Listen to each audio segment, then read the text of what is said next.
אחד במשפחה, בעיקר לבנות אני מניחה, יש תמיד את הקרוב משפחה הזה שלוחץ עליהם בטירוף להתחתן. אצלי זה היה סבא שלי. כל יום שישי בארוחות משפחתיות אנחנו יושבים ואז הוא מעלה לדיון את הנושא הקבוע, למה גילי לא מתחתנת. כל שבוע הייתה לו איזו יציאה אחרת. פעם אחת זה את לא הולכת ונעשית יותר צעירה, לא תישארי כזאת יפה לעוד הרבה זמן, אז השעון מתקתק, למה את מחכה. לא משנה שהיה לי חבר באותו זמן כבר כמה שנים טובות, זה היה די רציני, אבל הוא היה בלונדון, אני הייתי פה. הוא לא היה מגיע לארוחות שישי. מבחינתו הוא לא היה קיים. עד שהוא לא רואה את הבת על האצבע הזאת, הוא לא ירד ממני. סבא שלי בכלל היה בן אדם מאוד מיוחד. הוא היה כזה מלח הארץ, חקלאי. הוא היה שומע מוזיקה קלאסית, מוצרט ובח בפול ווליום בבית. היה שם בוסטן שהוא גידל וטיפח עצים מכל הסוגים שאפשר רק לחשוב עליהם. הוא היה מקלף לסבתא שלי קלמנטינות וגוזים. סבתא שלי הייתה תמיד אומרת שהיא אוהבת את המין הקלוף. וזהו, ויום אחד הוא חלה. ובעקבות המחלה הזיכרון שלו מאוד הידרדר.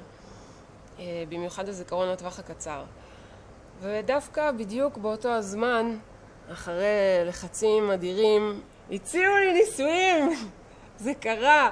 אחרי הרבה לחץ, יש טבעת. אני באה אליו, כולי אושר להראות לו, הנה אתה רואה, זה קרה, לא התבזבזתי, עוד אין לי קמטים, אני מתחתנת, אתה רואה, זה אמיתי. והוא נורא נורא נורא שמח. יום למחרת הוא לא ממש זכר את זה, כי לאט לאט כל הדברים שקרו באותו היום, לפני כמה שעות, לפני כמה ימים, לפני כמה חודשים, וגם בשנים האחרונות הוא לא זכר אותם. נשאר רק הזיכרון לטווח הארוך. באותה תקופה כולם התחילו לדבר אליו כמו לילד, וראיתי שהוא ממש לא אוהב את זה. זה מאוד פגע לו בגאווה. הוא היה כזה בן אדם עם המון גאווה וכוח, והיה רגיל להיות הגבר בבית, ופתאום זה נלקח ממנו. וקלטתי שזה מעצבן אותו. ונשארנו לבד איזה פעם אחת. זה היה לא הרבה זמן לפני החתונה. כל הזמן הייתי מעודדת אותו שהוא זוכר, אתה זוכר, זה ביוני, זה בסוף יוני, ואתה תבוא ואתה תלבש חליפה ואתה תשמח נורא ואנחנו נרקוד. וזה הלך והפך לפחות ופחות משמעותי. כבר הבנתי שאין כל כך טעם לדבר איתו על העתיד ועל החתונה, אבל מה הולך להיות, כי זה די נעלם לו תוך זמן קצר, ויכול להיות שהוא גם די ידע שהוא לא בטוח יהיה שם.